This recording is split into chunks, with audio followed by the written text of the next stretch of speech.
A record-breaking homeless crisis has gripped America's cities, and Trump has a solution unlike anything that's been tried before. Welcome to America Uncovered. I'm Chris Chappell. So, who here has been to New York City recently? Or LA? San Francisco? What about Chicago, Portland, Seattle, or Philly? Honestly, the city doesn't really matter. You may have noticed there are quite a few homeless people hanging around these days. Actually, a lot of homeless people. And that's not just your bigoted anti-homeless bias talking.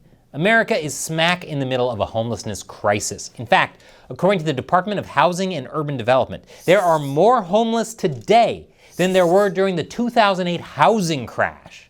So how could one of the richest nations on earth have so many of its citizens sleeping on the street?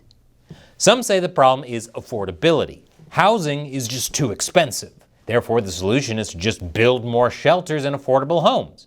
Others think the problem stems from drug addiction and mental illness, which makes it hard for people to get housing in the first place. Turns out both are correct.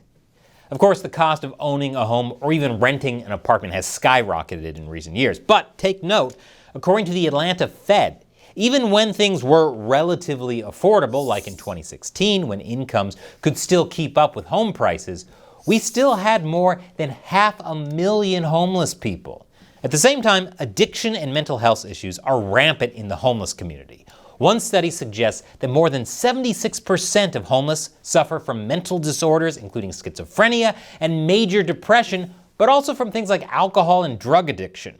And these issues, a lack of affordability, mental illness, and addiction, feed into each other, creating a vicious, repetitive cycle. You see, economic stress, job losses, rent hikes, and the like, eats away at our sanity and invites addiction. Addiction and mental illness, in turn, make it harder for people to get jobs, pay rent, and compete for the limited supply of low-income and temporary housing. As the wheel turns, more and more people are peeled off into the growing number of homeless. Now, this would already be enough to cause some alarm, but what really catches headlines is the effect on crime. The San Diego District Attorney's Office put out this report that showed homeless individuals were hundreds of times more likely to be charged with felonies for crimes like robbery, assault, and arson. According to that same report, homeless people themselves make up a disproportionate number of crime victims. Think murder, robbery, assault, and sexual violence. This is why President Trump signed a new executive order, ending crime and disorder on America's streets.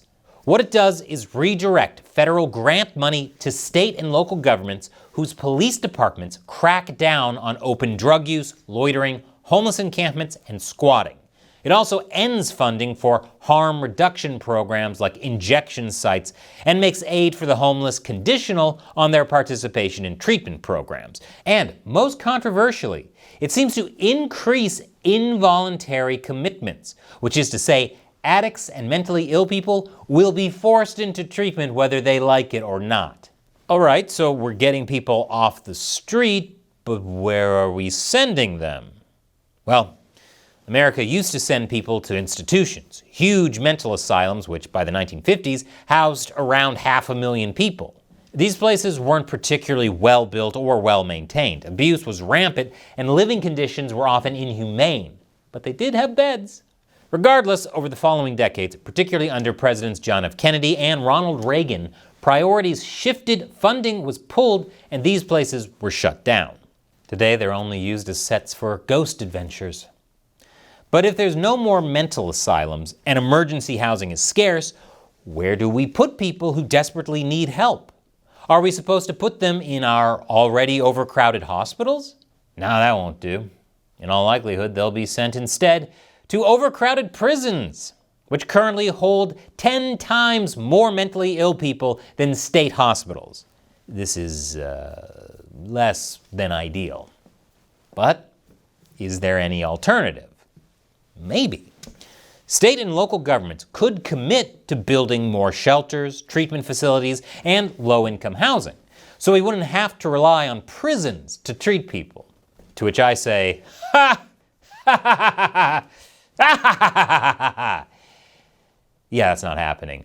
Like most Americans, state and local governments are pretty strapped for cash, and a mixture of bureaucracy, environmental red tape, and good old-fashioned corruption ensure that a construction boom for needs-based housing is never ever going to happen. Take California as an example, because of course, in Los Angeles, the cost of building a single unit to house just a single homeless person has run as high as $837,000.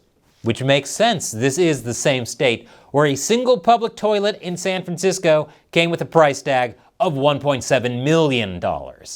But as things currently stand, there isn't much Trump can really do. He can't force cities like LA, New York, or Chicago to change their zoning laws and cut red tape. He can't make contractors work for smaller profits. All he can do with this executive order is direct a relatively small amount of discretionary spending to localities that agree to play ball. And I'm sure these mostly liberal big cities would love to work with Trump. And as for policing the homeless, moving people off the streets and into prisons could temporarily relieve some of the pressure on housing. But until cities learn how to build efficient apartments for less than the price of a McMansion, this is more like putting a Band-Aid over a gaping bullet hole in your chest. And then there's the issue of location. To put it simply, we need more places to build. This is why Trump is moving forward on a plan to free up hundreds of millions of acres in federal land to build affordable housing.